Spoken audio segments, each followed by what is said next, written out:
Izložba, kao što znate, već godinama dolazim u Berovo i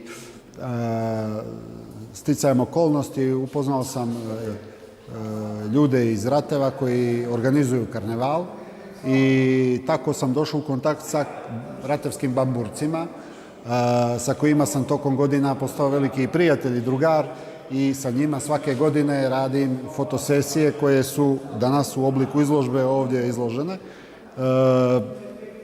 Kao što vidite, tu su niz fotografija nekoliko godina zadnjih koje smo radili.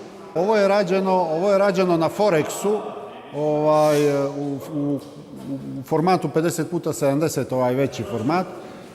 To je neki, da kažemo, sad novi standard za fotografije ovog tipa, za izložbe ovog tipa. Jako je kvalitetno, lijepo i ovako minimalistički izgleda za fotografije. Tako da meni se to sviđalo i tako smo se dogovorili da uradimo. Pa ovdje je nekih 15-ak fotografija koliko ja mogu da primijetim. Traje danas cijeli dan je izložba tu, može da se posjeti.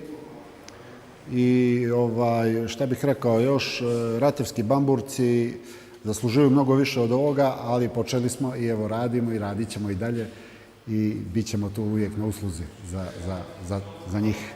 Pa ja sam pominjao ovu izložbu i u Budvi, odakle dolazim, gdje živim trenutno, inače sam Cetinjanin, ali u Budvi živim i radim i tamo imamo jedan veliki karneval koji je jako poznat u regionu i šire, u Europi i bila je neka priča da se